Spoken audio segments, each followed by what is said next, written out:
ಅವರಿಬ್ರು ಮದುವೆ ಆಗಿ 2 ತಿಂಗಳಾಗಿತ್ತು. ಗಂಡ ಹೆಂಡತಿ ಮಧ್ಯೆ ಅದೇನಾಯ್ತೋ ಗೊತ್ತಿಲ್ಲ. ಮೊನ್ನೆ ತಾನೇ ನವವಿವಾಹಿತೆ ಆತ್ಮಹತ್ಯೆ ಮಾಡ್ಕೊಂಡಿದ್ದಾಳೆ. ಇದರ ಬೆನ್ನಲ್ಲೇ ಗಂಡ ಕೂಡ ಕುಣಿಕೆ ಏರಿದ್ದಾನೆ.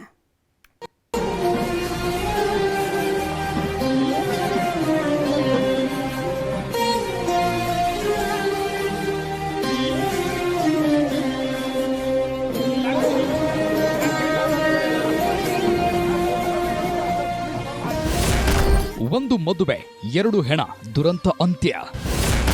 2 ತಿಂಗಳ ಹಿಂದೆ ಸಪ್ತಪದಿ, ಕುಣಿಕೆ ಏರಿದ ದಂಪತಿ. ಕಳೆದ 3-4 ದಿನದಿಂದ ಗಾನವಿ ಹಾಗೂ ಸೂರಜ್ ಮದುವೆಯದ್ದೇ ಸುದ್ದಿಯಾಗ್ತಿದೆ.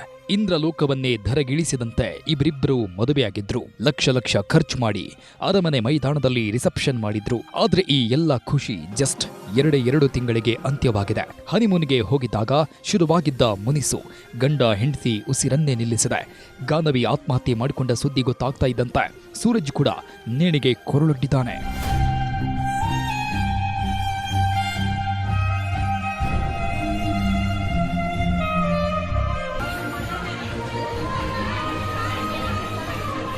ಗಾನವಿಯ ಸಾವಿನ ಸುದ್ದಿ ಗೊತ್ತಾಗ್ತಾ ಇದ್ದಂತೆ ಸೂರಜ್ ಕುಟುಂಬಸ್ಥರು ಮಹಾರಾಷ್ಟ್ರಕ್ಕೆ ಹಾರಿದ್ರು.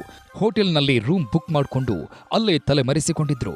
ಒಂದು ಕಡೆ ಗಾನವಿ ಸಾವಿನ ಸುದ್ದಿ, ಇನ್ನೊಂದು ಕಡೆ ಸೂರಜ್ ಮೇಲೆ ಬಂದಿದ್ದ ದೊಡ್ಡ ಆರೋಪ. ಇದೆಲ್ಲದರಿಂದ ಸೂರಜ್ ಮಾನಸಿಕವಾಗಿ ಕುಗ್ಗಿ ಹೋಗಿದ್ದ. ತಾನಿದ್ದ ರೂಮ್ನಲ್ಲೇ ಆತ್ಮಹತ್ಯೆ ಮಾಡಿಕೊಂಡಿದ್ದಾನೆ. ಮಗ ನೇಣು ಕುಣಿಕೆಯಲ್ಲಿ ನಿತಾಡ್ತಾ ಇದ್ದಿದ್ದನ್ನ ನೋಡಿದ ಸೂರಜ್ ತಾಯಿ ಕೂಡ ಆತ್ಮಹತ್ಯೆಗೆ ಯತ್ನಿಸಿದ್ದಾರೆ. ರಾಯಲ್ ವಿಲಾ जो होटल लीजिंग के पिछले साइड में है वर्धा रोड पर, वहाँ रहने आए थे कल ही, और भाई ने बंद खुले में सुसाइड अटेम्प्ट किया है और वो उसकी डेथ हो गई। माँ ने भी प्रयास किया था लेकिन वो सुस्थिति में, क्योंकि उसको बचा ले गया था। उनका कारण कहना है था कि भाई की शादी 1.5 महीने पहले हुई थी।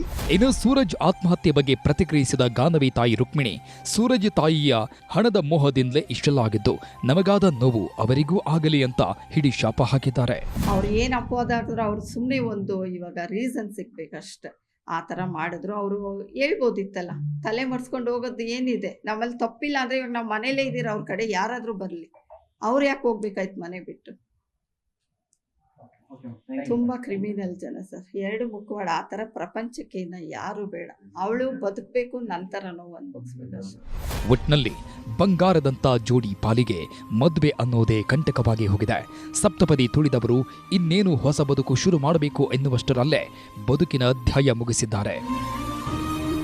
ಕ್ಯಾಮರಾ ಪರ್ಸನ್ ಶ್ರೀನಿವಾಸಲು ಜೊತೆ Gangadhara Bagata, crime bureau, news 18.